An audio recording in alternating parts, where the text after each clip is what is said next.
Buenas tardes. Iniciamos entonces este segundo encuentro del Seminario Central, en el que vamos a transitar, ya como hemos propuesto, los desarrollos de disciplinas científicas vecinas. Obviamente, en la posible articulación o el punto de partida del psicoanálisis. Y para hoy, lo que yo quería compartir es una investigación que está dando sus primeros pasos o sus primeras vueltas en relación a un campo dentro de la lingüística, o si ustedes quieren, una postura teórica que se llama pragmatismo, ¿sí?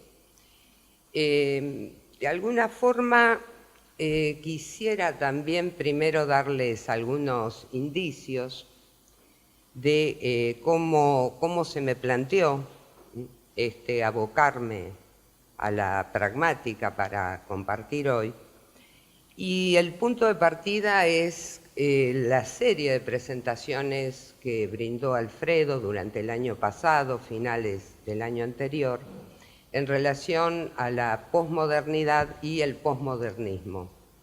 Se me planteó como interrogante qué había pasado en el campo de la lingüística en referencia justamente a este registro, ¿sí?, de ese modo particular, ¿sí?, que podemos ubicar como la posmodernidad o el posmodernismo, y me parecía que era también de interés entonces, articulando con esta propuesta de seminario, ir allí a ver cuáles habían sido los desarrollos, porque en general para nosotros, para los psicoanalistas, la lingüística ha quedado muy establecida en función de lo que conocemos como lingüística moderna, Saussure, sus derivas, Jacobson, Van Benist, muchas veces en relación directa a lo que el mismo Lacan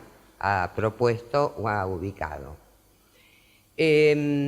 Entonces me encontré con este campo dentro de la lingüística en lo que podríamos llamar años posteriores a la muerte de Lacan, pero no demasiado alejado. Luego vamos a ver algo de los tiempos.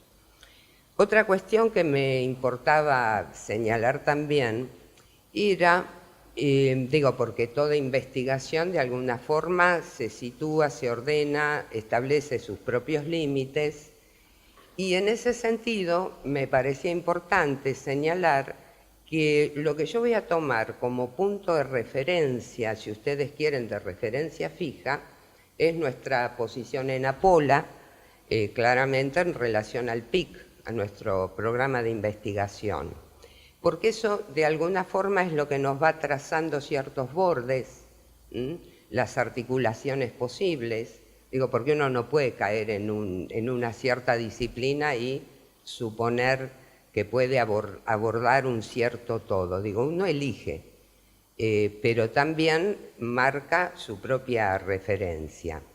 Y me parece también que es interesante señalar la posibilidad y la capacidad que otorga tomar como referencia en el psicoanálisis este programa de investigación.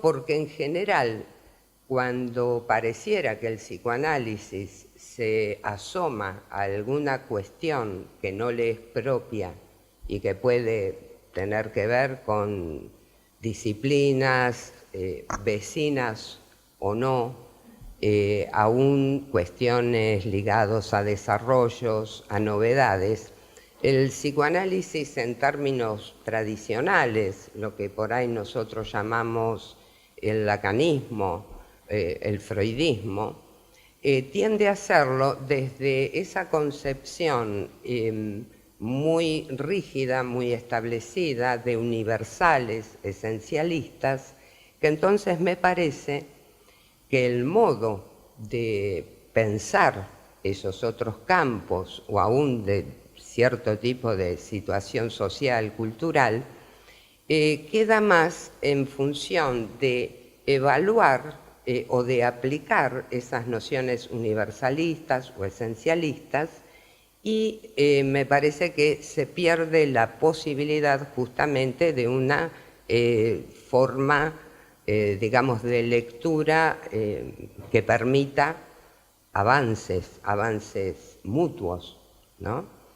Es más, hasta creo que el psicoanálisis desde ese lugar tan rígido ni siquiera se las puede ver bien con la historia, ¿no? Digo, porque aun cuando condiciones que uno puede pensar como hecho, como dato histórico de otro momento, suelen quedar también ubicadas bajo esas nociones universalistas y anulando tal vez la posibilidad de traer algún interrogante, ¿no? Me parecía entonces que era clave plantear que mi propuesta se apoya entonces en la referencia del PIC como un modo de darle un cierto orden y límite a esta incursión por la pragmática, ¿sí? Otra de las cuestiones que quiero comentar es por qué pensar o por qué elegí la pragmática. Y ubico dos razones, ¿no? La primera, un poquito como les decía antes, porque se va a plantear su aparición en una posterioridad bastante inmediata a la muerte de Lacan, o si ustedes quieren, al punto de conclusión de su enseñanza. Y porque de alguna manera ya en Lacan van a aparecer algunos datos que se vinculan con lo que luego para la pragmática es el antecedente. Por ejemplo, Austin, ¿no? Austin con su famoso libro Hacer con palabras, que en verdad es una recopilación de una serie de conferencias que él da, y en el año 62 es editado de manera póstuma ese libro. Y digo que hay una referencia, tal vez casi como una pincelada, en el seminario 15 de Lacan, el del acto psicoanalítico, es muy breve. Él está hablando en la clase del 7 de febrero del 68, o sea que estamos calculando, ya han pasado cerca de 6 años de ese libro, y Lacan está hablando del acto en relación a la posición del psicoanalista, y él dice, pero entonces queda en pie la pregunta, después de haberles en este punto, si puedo decir, transformando el objeto A en una producción de la cadena del psicoanalista, se produce A como en Austin. ¿Qué puede querer decir el acto psicoanalítico si en efecto el acto psicoanalítico es, a pesar de todo, el psicoanalista quien lo comete? O sea, está hablando de un acto, lo está poniendo claramente en relación a la producción del objeto A, y esa especie de mención como al pasar, ¿no? De como Austin. ¿Sí? O sea, en este sentido de el hacer cosas con palabras. Luego vamos a entrar un poquito más en esto, pero es lo que suele plantearse como el valor performativo del lenguaje, ¿no? Bien. A su vez, yo creo que hay un momento en el que Lacan, cuando a partir del seminario 16 va a empezar a trabajar con la formalización del discurso, que es donde tal vez con toda la eficacia podemos leer su famoso hecho de dicho, o sea, ahí, No, ¿se cortó? Ahí sigue. ¿Sigo? El hecho de dicho, o si ustedes quieren, para entenderlo un poco más fácilmente, es que algo debe ser dicho, ¿sí? En ese sentido, también lo que estamos advirtiendo es que en Lacan, que si bien trabajó con su teoría de la enunciación, tal como se lo puede ver con todo desarrollo en el grafo del deseo, enunciado, enunciación, todo este trabajo, cuando aparece la cuestión del discurso formalizado, podríamos decir como concepto en Lacan, aparece también esta condición, ¿sí? Entonces, entiendo que esto de alguna manera nos permite hacer algún tipo de, por lo menos, interrogación respecto de estos desarrollos lingüísticos posteriores, como va a ser la corriente de la pragmática dentro del campo de la lingüística, ¿sí? Y por otra parte, digo, la otra razón es que en este momento, ¿no? Digo, con los cambios culturales, probablemente el debate que está en juego en el interior mismo de la lingüística con la pragmática es lo que está sosteniendo también, por ejemplo, la discusión respecto del lenguaje inclusivo, ¿sí? Es a partir de ciertos argumentos que va a proponer la posición teórica pragmática que se sostiene uno de los modos, una de las posiciones respecto de esta circunstancia cultural que pone en juego justamente el lenguaje bajo cierta interrogación, ¿sí? No porque haya empezado ahora el tema del sexismo en el lenguaje y demás, es muy antiguo. Pero digo, ahora en esto que se ha planteado como lenguaje inclusivo, ¿sí?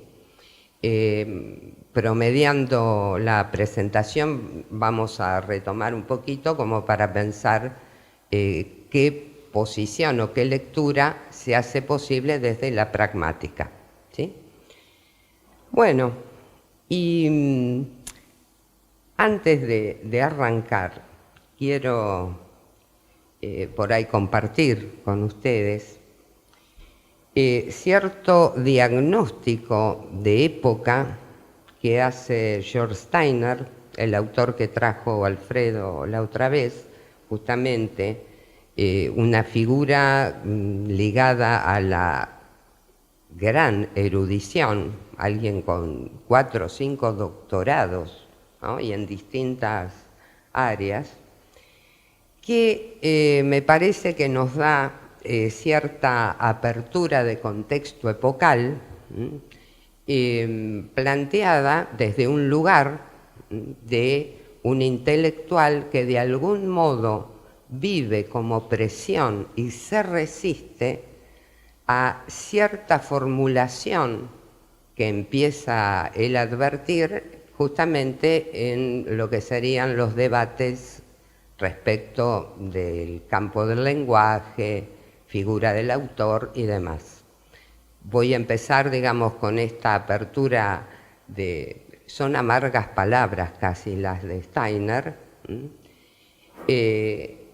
y en su introducción de un libro que se llama Pasión Intacta, que recoge una serie de ensayos, conferencias, que van del año 1978 al 1995, el libro es de 1996, y resumidamente él dice así: los ensayos y artículos contenidos en esta colección fueron escritos en un tiempo en el que el arte de la lectura y el estatus del texto se veían sometidos a una gran presión.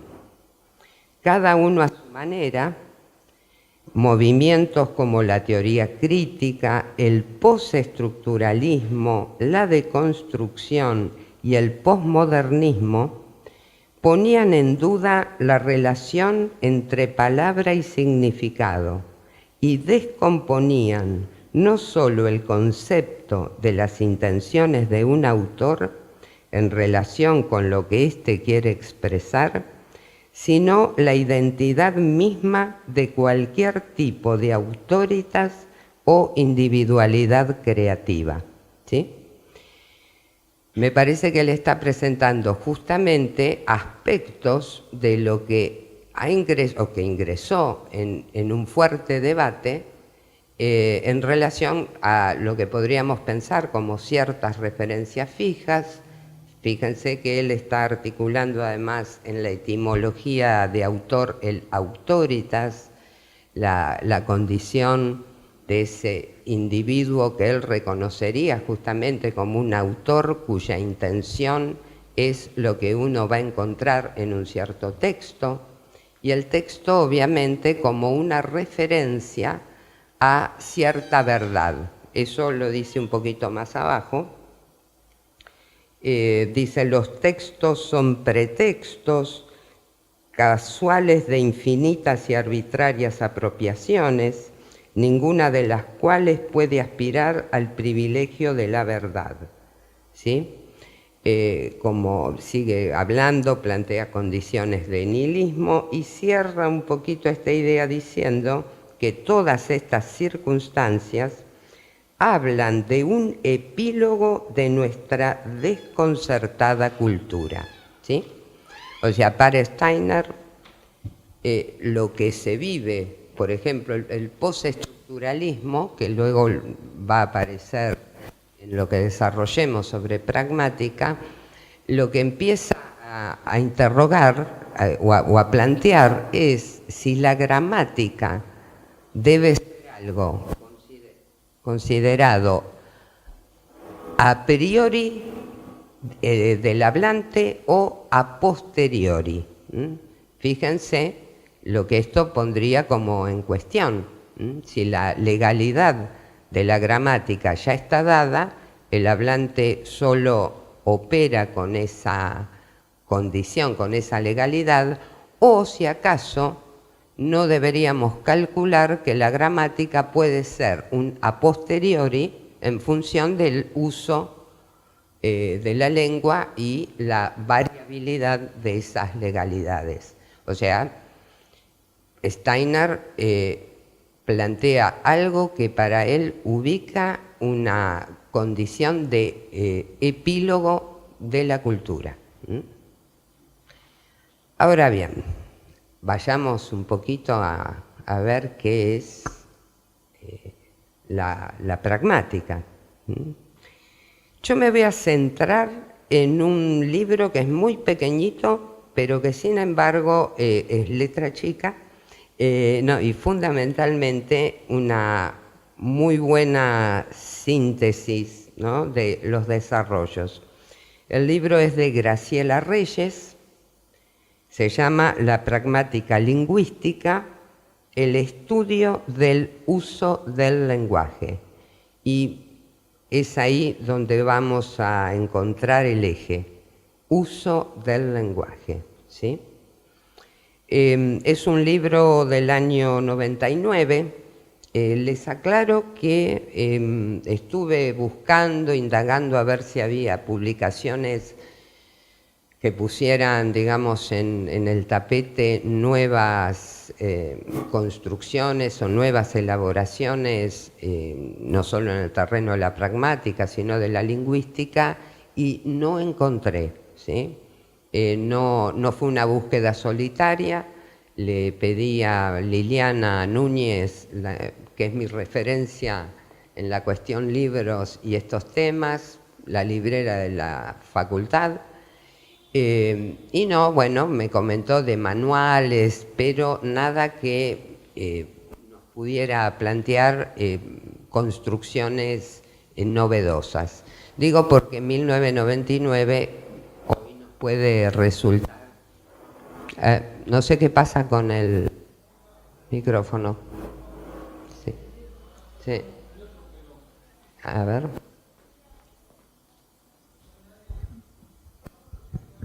A ver, así.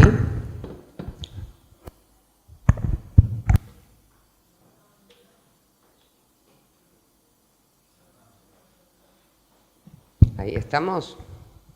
¿Sí? Bien.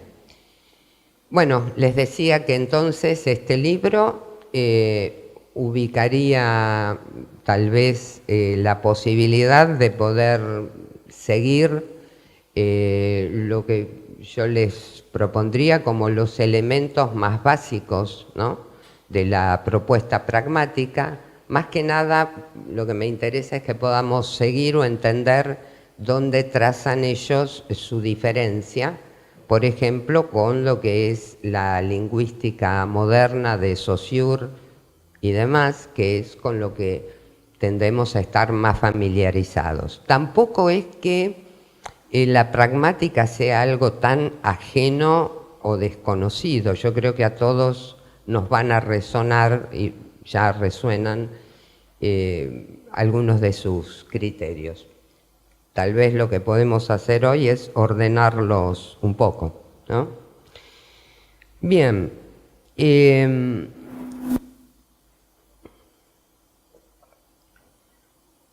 La posibilidad, digamos, de...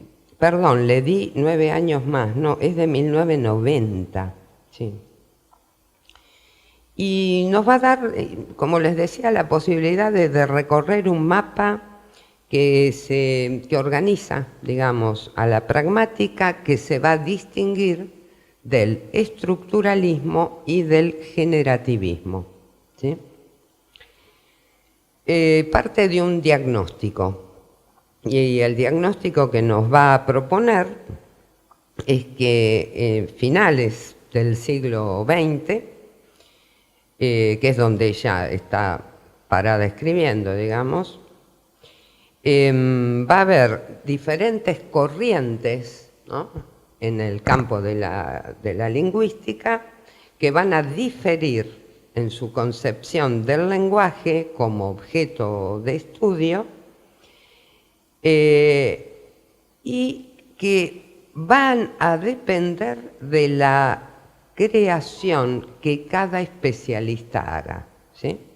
O sea, va a establecer que según el especialista que va a operar en el estudio del lenguaje, va a situar entonces una concepción diferenciada de la otra. Para este diagnóstico, ella va a partir claramente de Saussure, ¿no?, como ese primer momento donde la lingüística va a pasar a tener estatuto de ciencia, y que lo plantea como esa forma de abstracción que lo que permitiría en esa abstracción y establecimiento de la lengua, no la lengua, ¿no?, resolver la imposibilidad de la falta de homogeneidad que hay, digamos, de que todas las personas hablan y dicen, pero esto no podría ser abarcado como capacidad de poder homogeneizarlo todo, y que lo que va a crear entonces es un cierto modelo colectivo, un sistema gramatical que es virtualmente existente, y fíjense cómo lo dice, en el cerebro de cada individuo, aunque no sea completo en ninguno, ¿sí? O sea, desde la lectura de Graciela Reyes, este planteo de Saussure y de su sistema, al que plantea virtual, digamos, como esa abstracción que va a formular legalidades sobre el lenguaje, proponiéndolo además como un sistema, lo que le permita resolver es esa, digamos, y frente a la variación de los hablantes, construir un modo homogeneizado en ese colectivo, pero que estará presente en, podríamos decir, cada individuo. Les aclaro que no dejó de llamarme la atención que lo ubique a nivel de la condición cerebral, ¿no? De la existencia de un cerebro. Entiendo que, bueno, sabemos que el curso general de lingüística tuvo esa gran difusión a partir de discípulos y luego la aparición de las notas del mismo Saussure crearon algunas posibilidades de poner al menos en tela de juicio lo planteado por los discípulos, pero no será este nuestro problema y la verdad desconozco si desde Saussure podemos sostener algo establecido a nivel corteza cerebral, pero bueno. La cuestión, y en todo caso, lo que se plantea como, digamos, como la crítica desde esta posición pragmática es que con este modo se desentiende, o sea, Saussure y su teoría se va a desentender del habla, de la vocación personal y de los accidentes cotidianos del uso de la lengua. En el sentido justamente, ¿no?, que el habla entendida como esa acción personal donde cada quien en su particularidad va a usar su lengua, ¿sí? Plantea que hay un momento en que cae en descrédito y van a aparecer como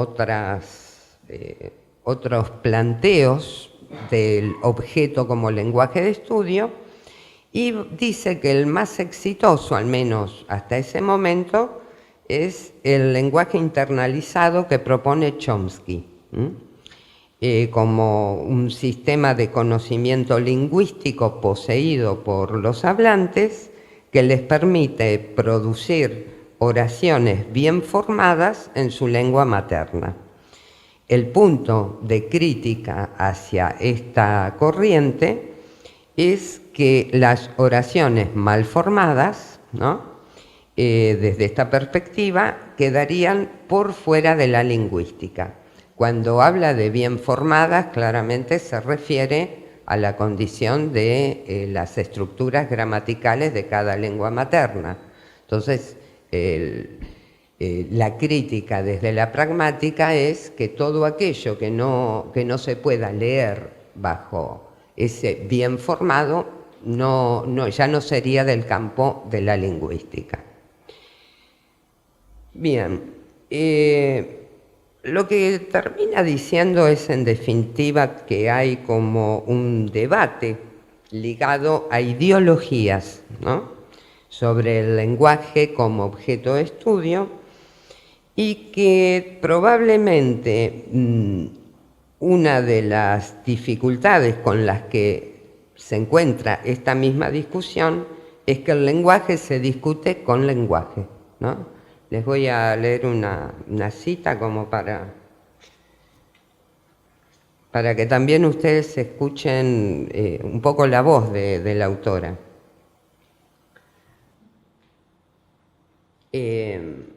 Dice, bueno, pero téngase en cuenta que una ciencia sobre el lenguaje que se hace con lenguaje es proclive a las mitologías que crea el lenguaje mismo, por mucho que se intente el camino del ascetismo y el silencio de las fórmulas.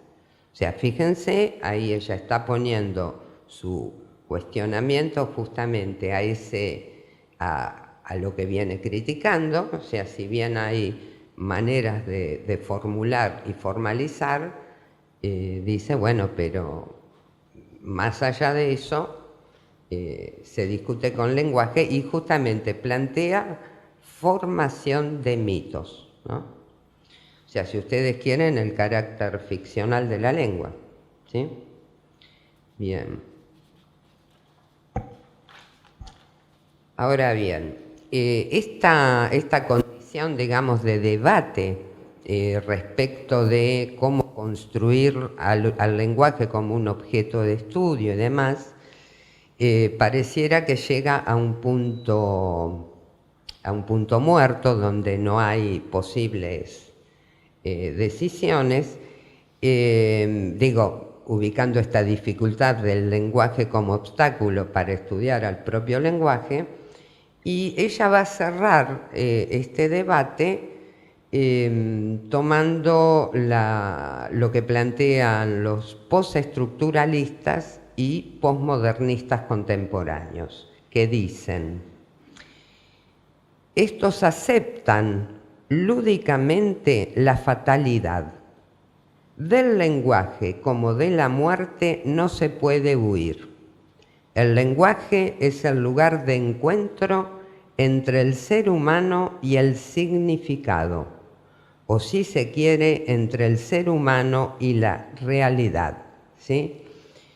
Me interesaba por ahí esta cita donde ella plantea este cierre, este punto conclusivo de un debate, pero ya tenemos como un dato clave. Lo que va a estar en cuestión es el significado, ¿sí? Que queda además comparado, equiparado a realidad, ¿sí?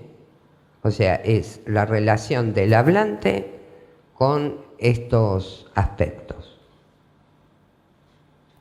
Bien, ya con esta breve introducción habíamos visto, como recién decía, que vamos a trabajar, o ella mejor dicho, la pragmática va a trabajar con significado. Y a su vez, también advertimos que tiende a rechazar el valor científico para analizar el lenguaje. Está poniendo eso en cuestión y lo hace de alguna forma proponiendo que esta circunstancia de lo que es formalizable, pero deja por fuera lo incalculable del uso particular de la lengua, no habilitaría entonces, al menos a la pragmática, a considerarse un conocimiento de carácter científico. Sin embargo, no es que pone en cuestión que la lingüística lo sea. Es un dato que creo que importa considerar, ¿sí?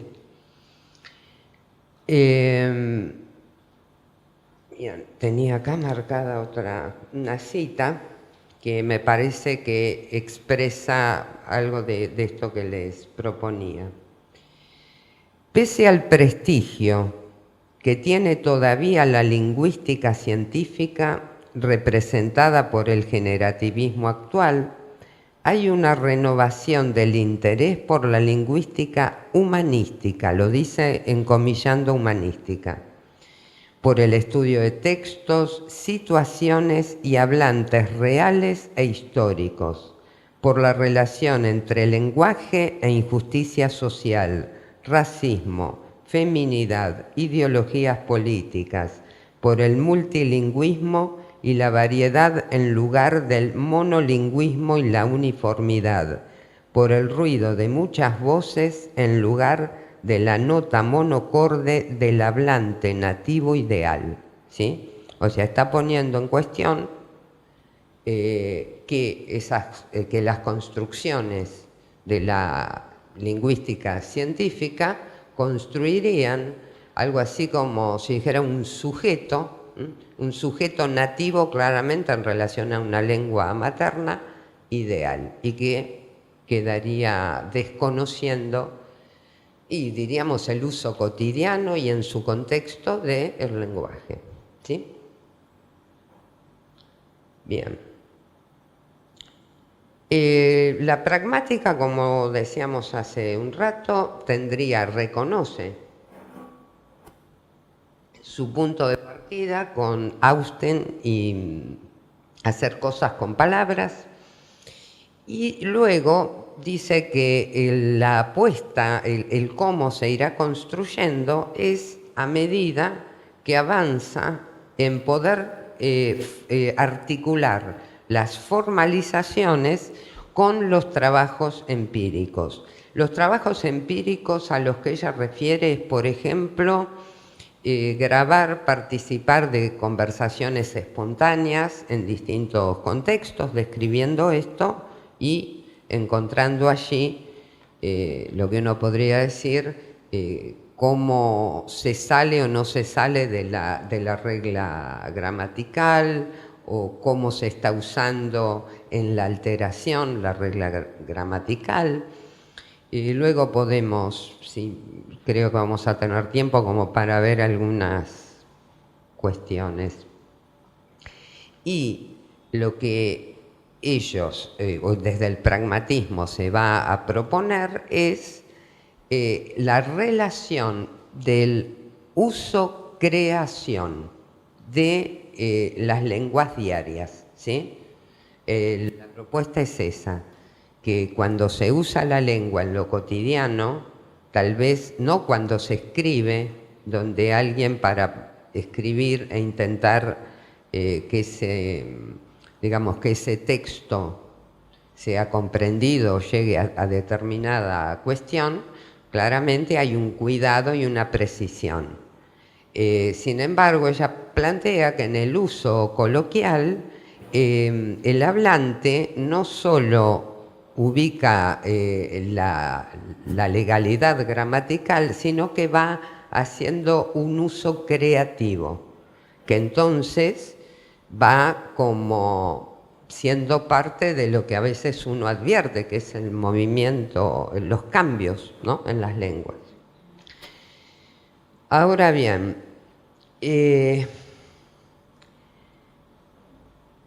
cuando ella va, entonces digo, porque vamos a hacer foco en esto, ¿no?, a qué implica el uso del lenguaje. Dice que en primera instancia, ¿no?, de lo que se trata es de los principios que guían a la interpretación de las enunciaciones, ¿no? O sea, el uso del lenguaje es en primera instancia, ¿no?, ubicar esos principios que nos orientan en la interpretación de las enunciaciones, que van a remitir ¿a qué cosa? Y a la relación entre los que participan en esas enunciaciones, a su vez con el cotexto lingüístico inmediato. Cotexto es esa coexistencia en el texto de quienes están hablando, a su vez el contexto, que eso en general es lo que uno podría decir, establece la situación, la circunstancia en tanto tal, y con el tipo de entorno o carácter de la situación de comunicación. Por ejemplo, si se trata de alguien que va a comprar algo, o si es un encuentro casual, o algo que muestra el uso de la lengua. Y bueno, ella dice ahí que quedan incluidas las creencias de los hablantes, el conocimiento del lenguaje que usan, el conocimiento de sí mismos y del mundo, ¿no? Ahora, el punto clave, ¿cuál es? Es que el significado que se va a producir al usar el lenguaje excede el contenido de lo que pueda figurar en las proposiciones enunciadas. ¿Qué quiere decir? Que todo esto que decíamos antes, el cotexto, el contexto, creencias y demás, es lo que van a terminar produciendo el significado. Digo, porque en general es cierto que uno supone que el significado es eso que figura en lo que está enunciado, ¿no? Bueno, el planteo sería que no, que el uso del lenguaje es lo que va a terminar gestando un significado que excede a lo que la proposición de lo dicho permita pensar que figura, ¿no? O sea, el significado excede lo enunciado. Bien. Digamos que cuando presenta, ¿no?, este efecto que generaría el uso del lenguaje, que es el significado,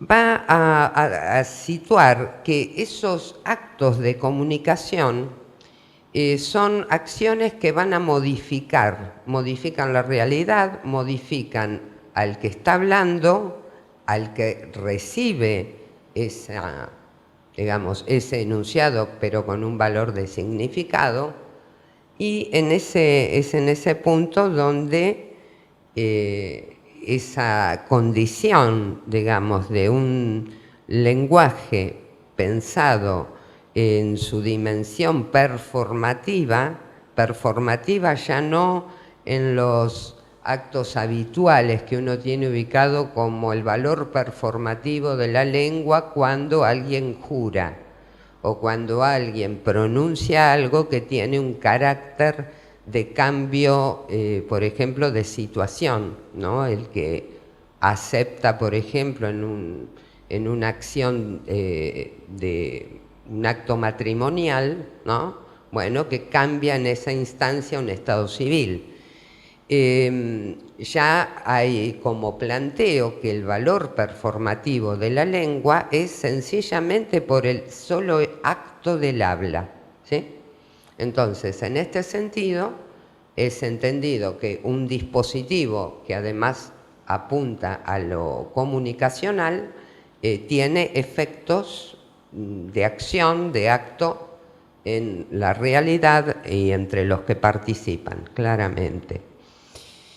Y en ese quedar afectados y tratar de pensar cómo el uso del lenguaje puede ser ubicado en diferentes acciones, va a traer como un ejemplo casi extremo al psicoanálisis, ¿no?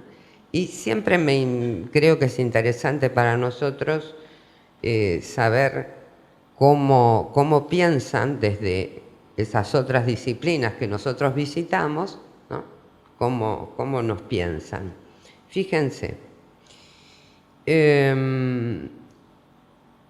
bueno, este proceso, o sea, está hablando, ¿no?, de esta capacidad del uso del lenguaje donde hablar implica y nos da la capacidad de reflexionar sobre lo que nos dicen y sobre lo que decimos, ¿no? Dice, este proceso tiene lugar de manera muy notoria en el tratamiento psicoanalítico, en el cual el terapeuta hace hablar al paciente y luego le hace analizar su propio discurso para conocer, mediante lo que el mismo paciente ha dicho, lo que no sabía de sí. Con suerte, la causa de su neurosis. Esta es una situación extrema de uso del discurso, del discurso propio para llamar la atención de uno mismo. Pero el fenómeno es más general.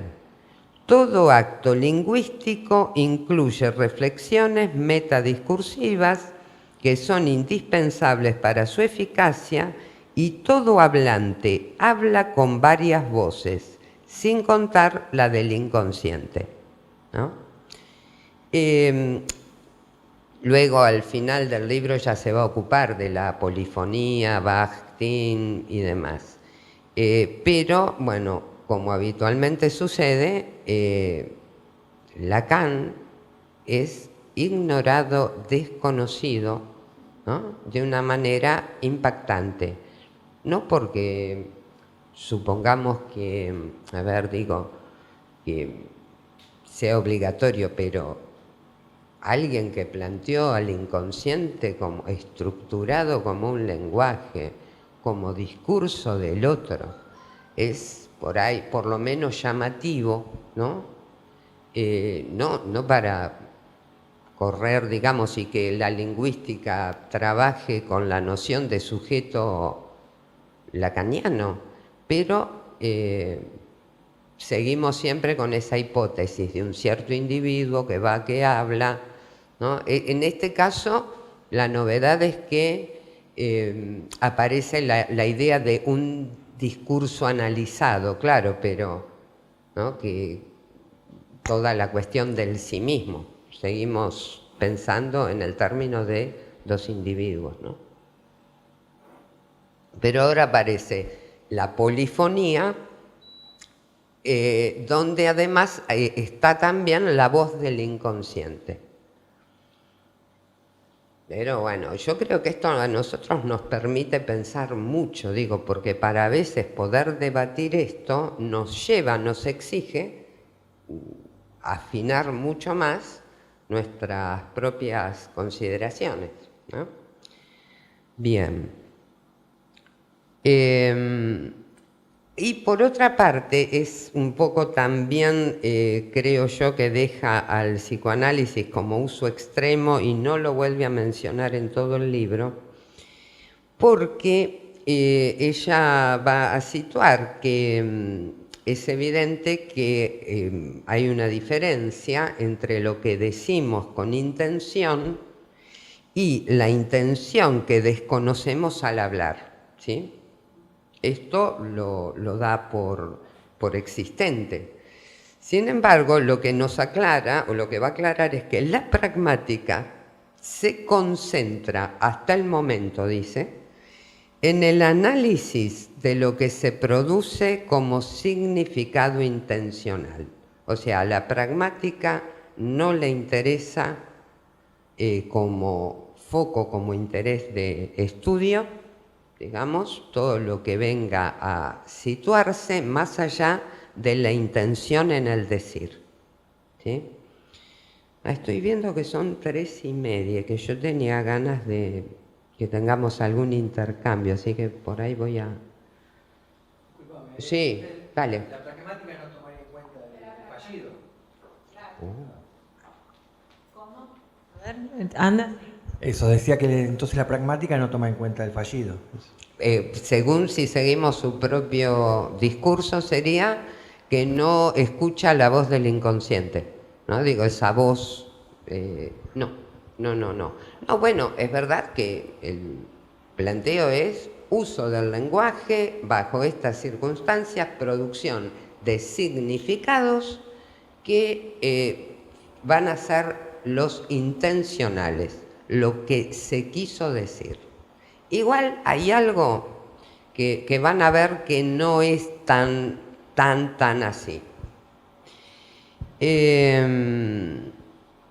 Bueno, digamos, hay como interrogantes si la pragmática es más una filología que filosofía del lenguaje. Ella diferencia un poco esto, ¿no? Porque, digamos, la filología, lo que ella sitúa es, claro, era el trabajo sobre cada texto que tomaba, ¿no? Y en cambio la filosofía del lenguaje, como en el planteo más generalizante.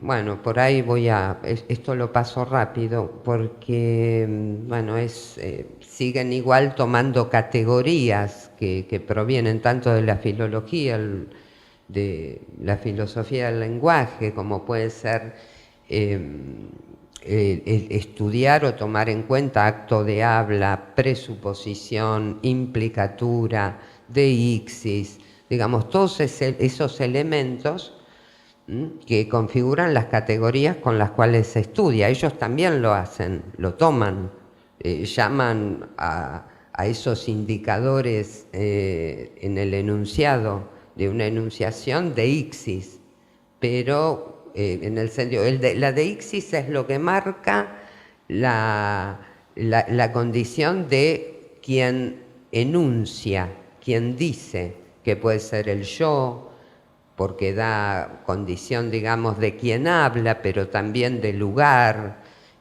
como los adverbios, ¿no? El aquí, ahora, pero ella lo que va a plantear es que el asunto es lograr saber cómo se está usando y qué significado produce eso. Bien.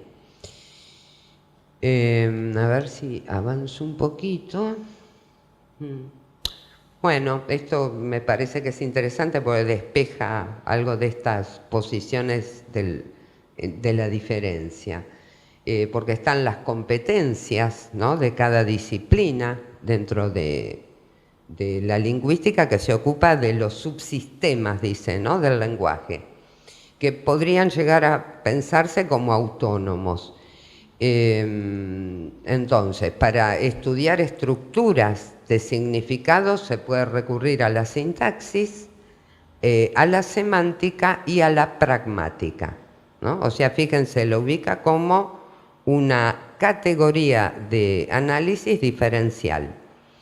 Bueno, la sintaxis es la que estudia la regla de formación de oraciones, la semántica, la naturaleza y significado de las palabras, de las oraciones y las relaciones sistemáticas. También hay una semántica lógica, que es la que se pregunta por el valor de verdad en las oraciones, pero no es en el sentido, digamos, de la lógica del verdadero falso según la proposición, sino que está pensado en relación a la referencia al mundo, ¿no? En este caso sería que si yo digo llueve, habría que ir a constatar si está lloviendo o no para que mi dicho sea verdadero, ¿sí? Dice ella que para un grupo de lingüistas, sintaxis y semántica constituyen el gran conjunto de la gramática. Por lo visto parece que tal vez no todos lo piensen igual, y que es el estudio de esos fenómenos que están insertos ¿en qué? En la estructura del lenguaje. O sea, de algún modo no abandona la idea de que el lenguaje es un sistema y funciona como estructura, ¿sí? Lo que está planteando es justamente que la pragmática quiere ir al uso. Entonces, ¿qué va a estudiar? En principio esos aspectos de significado, que no están instalados por derecho propio en el dominio de la semántica, que vieron que era este estudio del significado, pero de las palabras. Entonces, indica que este subsistema, que es la pragmática, ella dice que tal vez no se lo pueda considerar totalmente lingüístico, ya que no siempre está inserto en las estructuras de la lengua. Y da un ejemplo que es bastante banal, pero que pinta la cuestión. Dice, si hay una pareja en una fiesta y de pronto la mujer le dice al marido, ¿viste qué hora es? Y el marido le dice, ¿ya querés irte? Y entonces uno podría plantear que esa pregunta de la mujer admite una respuesta que es la que podríamos pensar ligada al campo semántico. Ella le preguntó qué hora es, si vio qué hora era, y él no le dice la hora que es, sino que entiende que ella se quiere ir, ¿no? Entonces, es esto lo que ella plantea como de qué se ocupa, de qué construcción de significado se ocupa la pragmática. Si ustedes quieren, en esas formas, lo dice bastante mejor, digo, de lo que se llama la implicatura. Dice claramente, no es implicación, porque la implicación es si yo digo tigre, queda implícito que el tigre es un animal, digamos, es una información que está ahí. Esta acción que ella comenta o pone de ejemplo, se llama implicatura, ¿no? Entonces, esta es una de las cosas que interesa. Vamos medio. Y un dato que sí también me interesa que planteemos es que ella dice que la pragmática, por toda esta complejidad, debe ser pensada como una teoría del texto, ¿sí? ¿Y por qué del texto? Porque el texto da o reúne todas esas categorías que antes veíamos, el cotexto, el contexto, la manera, si ustedes quieren, de poder cerrar de cierta forma ese conjunto de significados que estaría abordando en su estudio la pragmática. Texto en ese sentido, o sea, no en una, como le pasa a Riquet, que cuando dice texto alude a lo escrito. Acá no, el texto es esto, es lo que queda configurando una situación tal que tiene como su propio borde que la establece. Bueno, es interesante después como, digo, no sé, al menos a mí me resulta muy divertido cómo va revisando formas en las cuales ella plantea que la pragmática lee la subjetivación en el uso de la lengua, en ese ir creando, a su vez que obedeciendo. Y bueno, y plantea cómo a veces se usa el pretérito imperfecto no tanto por el tiempo verbal, sino para implicar en la oración, si ustedes quieren, cierta forma de una opinión, de una opinión personal, ¿no? O la diferencia que habría en cuando alguien dice se suspendió el partido porque llovía, o decir se suspendió el partido ya que llovía. Ella dice que ese ya que, o cuando a veces se usa la noción de evidentemente, ahí hay una intervención de la posición del hablante que no describe un hecho, sino que a su vez lo que está indicando es si sabía o no, si en verdad llovía, porque si alguien dice por qué llovía, que da por sentado que llovía. El ya que llovía podría indicar que el hablante no sabe si llovía o no, pero comenta la razón que dieron otros.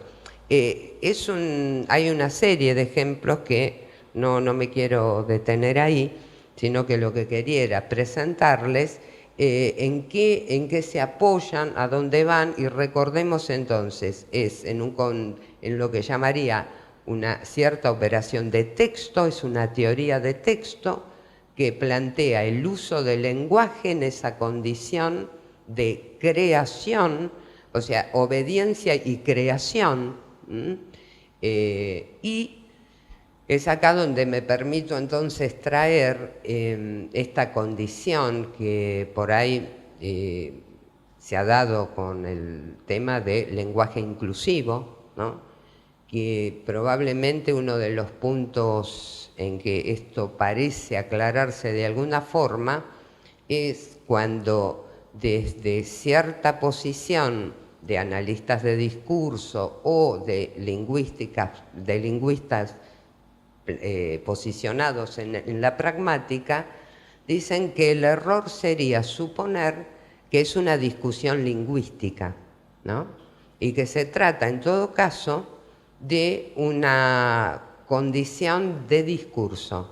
O sea, un grupo de personas decidió manifestar discursivamente algo que les permite indicar o señalizar aquello con lo que no acuerdan o sobre aquello que quieren llamar la atención.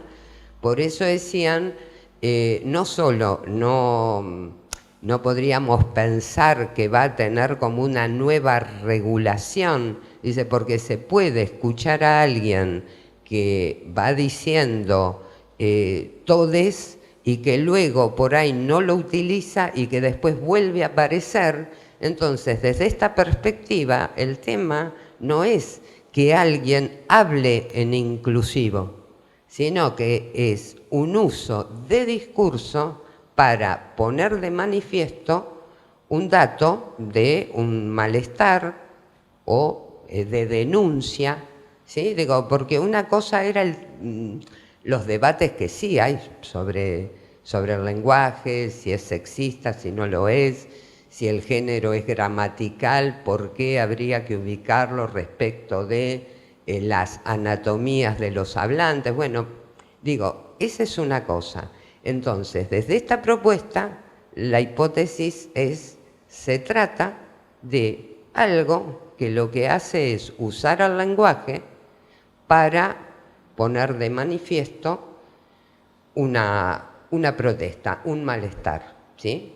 En ese sentido me parecía que nos da también el panorama. Y ahora bien, ¿no? Un poquito, sí, pues me gustaría que intercambiemos.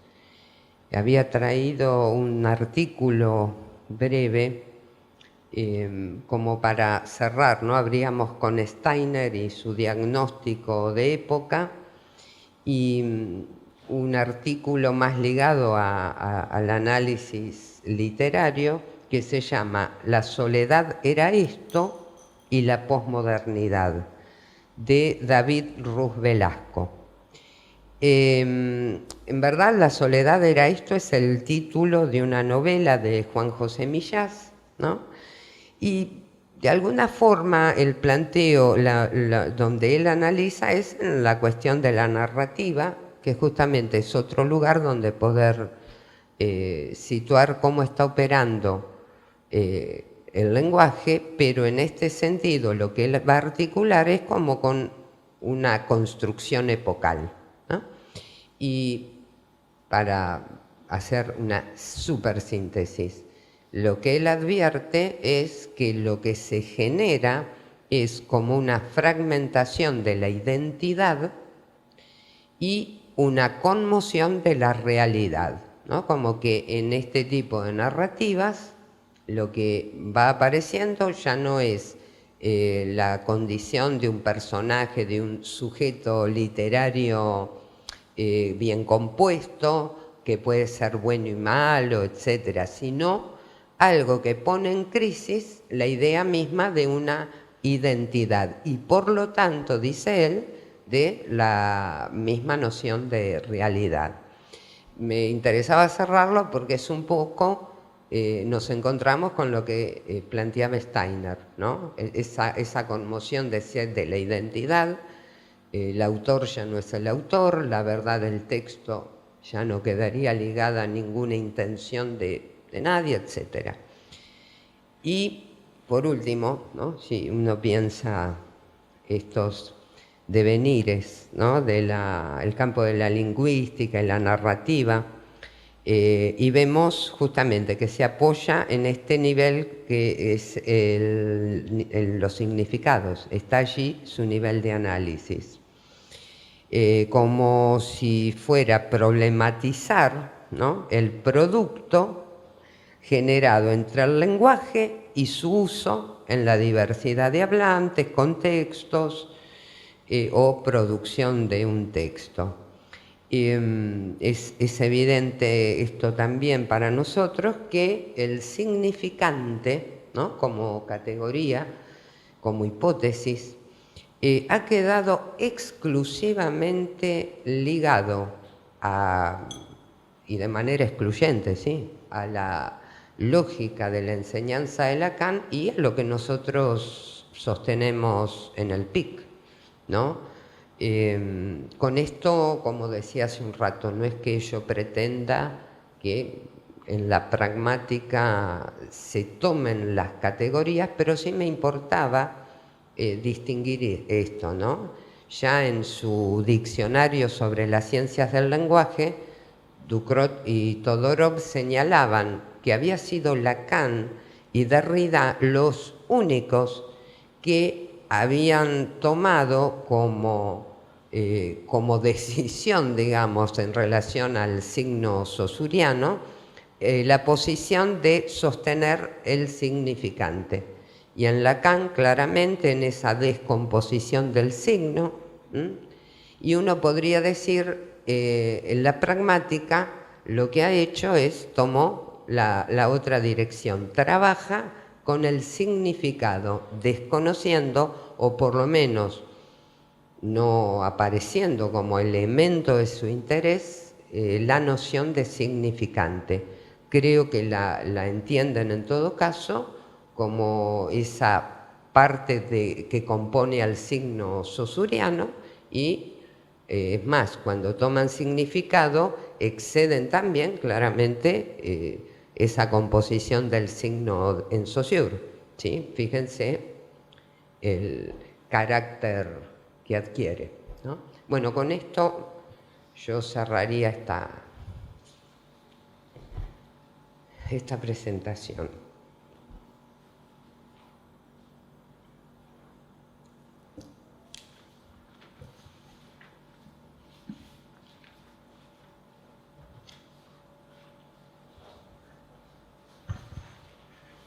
Aide, me incorporo a tu presentación.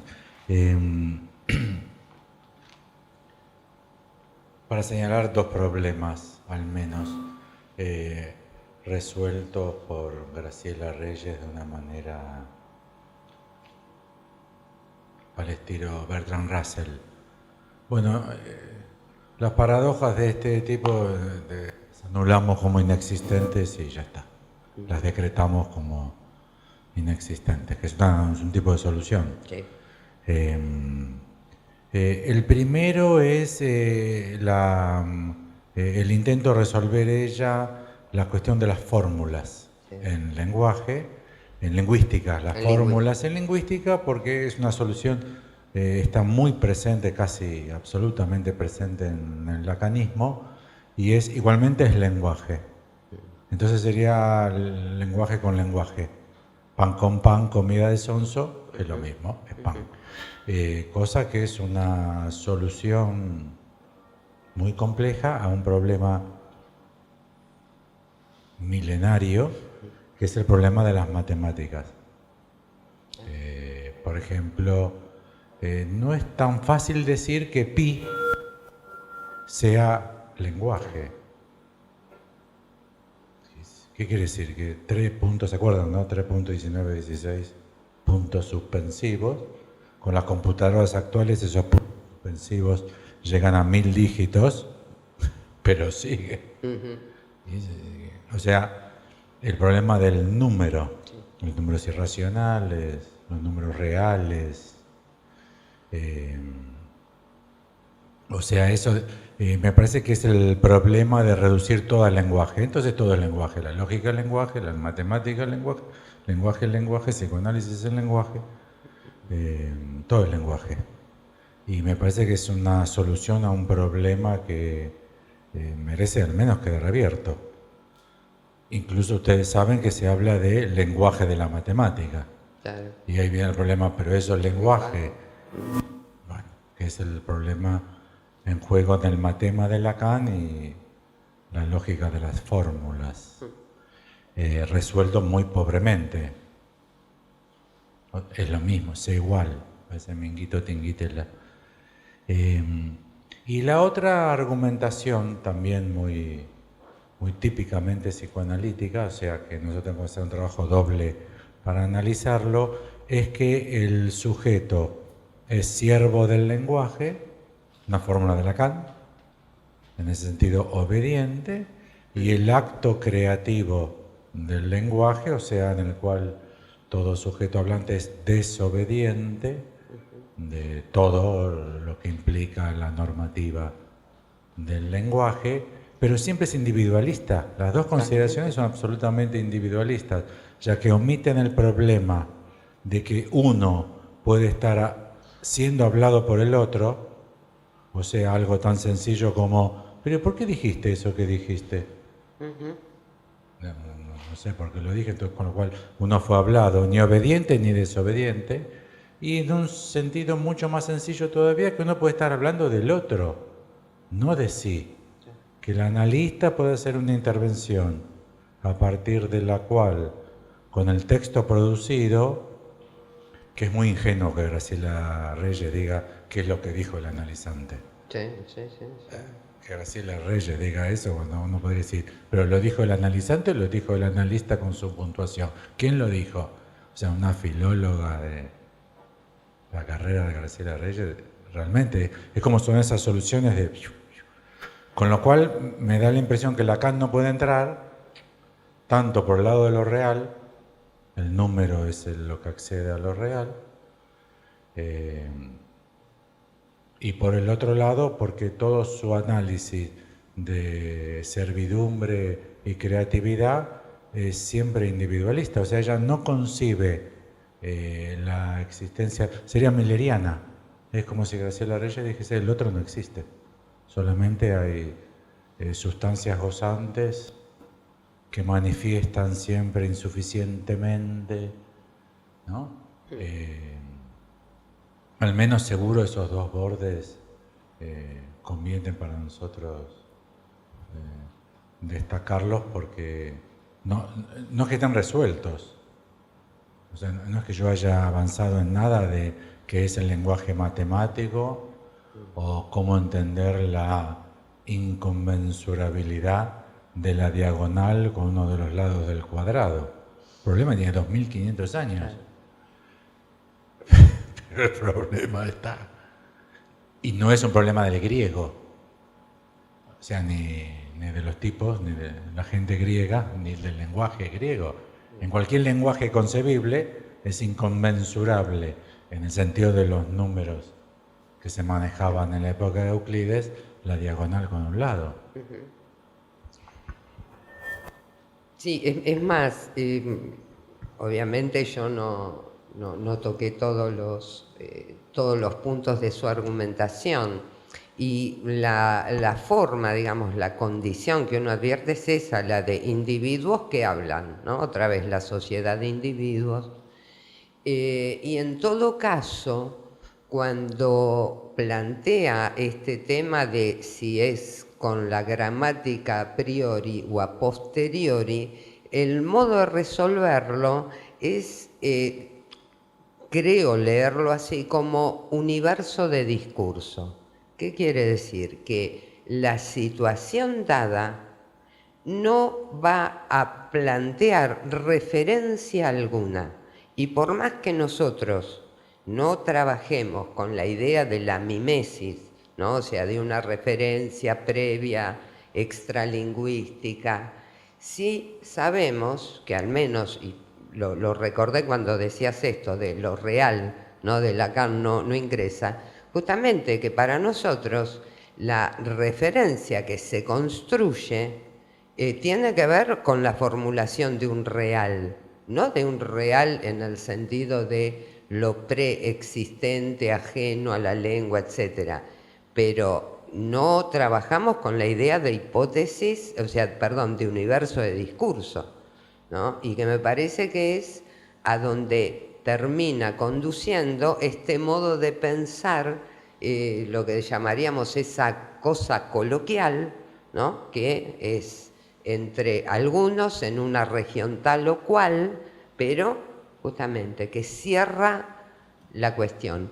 Y lo de no intencional, ¿no? Yo pensaba en varios de los ejemplos que ella da, que lo toma, o sea, de estos trabajos empíricos, y cuando muestra cómo el pretérito imperfecto no es usado tal como indicaría la regla, digamos, sino para hacer intervenir cuestiones de quien habla, de todos modos, no son acciones que alguien dice, ahora, ojo, que mira cómo te voy a decir esto en pretérito imperfecto. No, ¿sí? bueno, pero hay otras cosas que sí, que por ahí uno los dice de forma tal que tiene la intención de que se entienda otra cosa que lo que supuestamente está diciendo. Sí, pero así todo está trabajando con lo que uno podría decir, hay un eso habla, porque lo plantea, por ejemplo, en contextos, digo, porque tal vez no todos los ejemplos que ella trae serían válidos para nosotros por la comunidad en la que lo está tomando, ¿sí? Y aclara, y uno advierte que por ahí es algo muy ligado a alguna región en España, ¿sí? Donde eso tiene ese valor. Ahora, el que lo está usando, coincido con vos, más allá de que no es que dice ahora lo uso así para decir tal o cual, bueno, digo, ella es la que va a puntuar que esa persona está queriendo decir tal cosa, porque no es que se verifica en que la señora que usó el verbo de ese modo quiso decir lo que ella, analizando ese discurso, establece. ¿Se entiende? Sí, bueno, por eso en ese sentido el mensaje viene del otro. Pero, Eso es lo que no se formula. Claro. ¿Qué digo? Porque ¿cuál sería la intención? O sea, la intención estaría determinada por lo que ella cree que es la intención, ¿no? Pero por ahí claro, está la intención inconsciente, ¿no? Pero además justamente todo acto de habla, aún en este nivel de análisis, indica que hay interlocuciones. Bueno, este caso, ¿no? De la mujer que dice, ¿viste qué hora es? Ah, que ya te querés ir, ¿no? Ese ejemplo está al revés. Así es ella, vos decís la que... Él le dice a ella, ¿viste qué hora es? Y ella le dice, ya te querés ir. Pero tiene que estar al revés. Pero bueno, es sexista, ¿no? En la época. Aide, Sí. ¿sería correcto plantear que la autora se queda en referencia al grafo en el nivel del sujeto del enunciado? Es que me parece que ni siquiera está trabajando con el problema de enunciado-enunciación, justamente, o en todo caso con una posición o una concepción de sujeto que no lo define, y justamente, pues si lo definiera, ingresaría en la contradicción de establecer lo que ella cuestiona, el sujeto nativo ideal, ¿no? Entonces, uno deduce, interpreta que el hablante es alguien en posesión de la intención. Ojo, vieron que no es que dice que en lo que decimos puede haber una intención que desconocemos, pero dice la pragmática no se ocupa de eso, ¿no? Lo recorta a ese punto. Del tema enunciado-enunciación, sí, lo que ella dice, que lo que conservan, que es, bueno, categorías como deixis, digamos, no es que no utiliza categorías de la lingüística, pero siempre en función de poder estudiar o analizar los significados en términos de uso del lenguaje, que incluyen lo que serían las oraciones mal formadas, ¿no? Siguiendo lo que ella caracterizaba.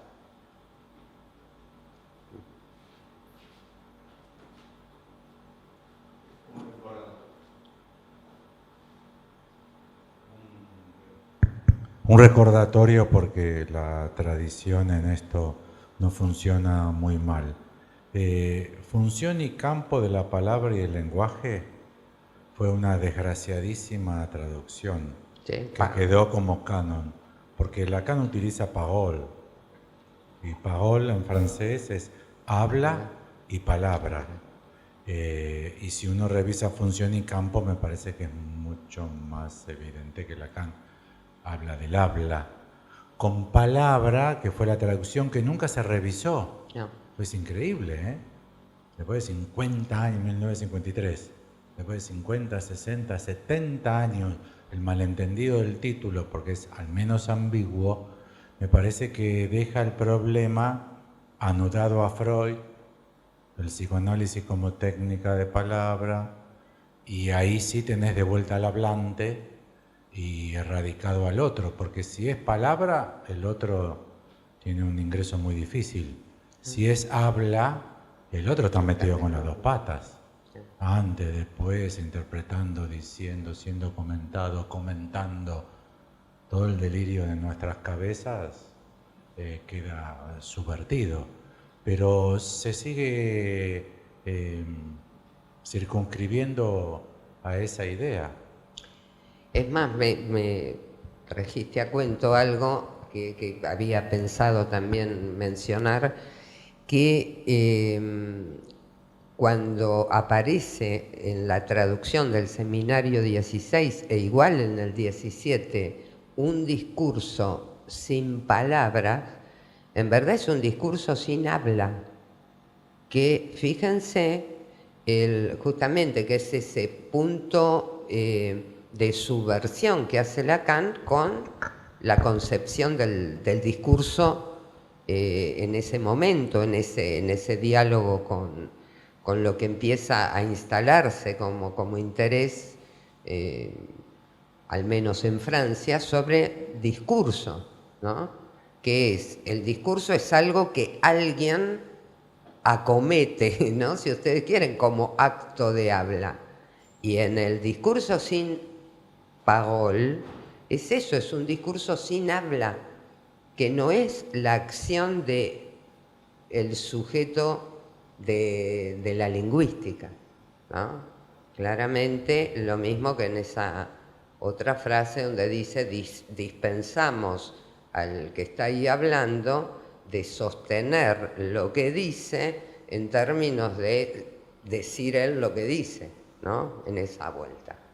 Sí. Y pensaba en relación a eso que vos dijiste, cuando leíste una cita de ella, dijiste en voz de la autora y en realidad era tu voz, ¿no? No, quería traer justamente un textual de ella para que... Pero escuche. para entender, Sí. o sea, pensaba en esa paradoja, porque en realidad la voz era tuya, pero no era la tuya, ¿no? O sea, Obvio. como Claro. la voz en relación a lo que se dice y cómo se dice, ¿no? Exacto. O sea, cuando uno lee un autor, ¿no? Ujú. O sea, que Lacan, por ejemplo, o sea, cómo él cómo él hablaba o escribía, Sí. o sea, era muy particular, ¿no? Totalmente, sí. Pensaba en esa relación de la voz, Sí. no con el sonido, sino con Exacto, eso. sí. Bueno. Sí, y nos quedó pendiente alguna cuestión más, pero bueno.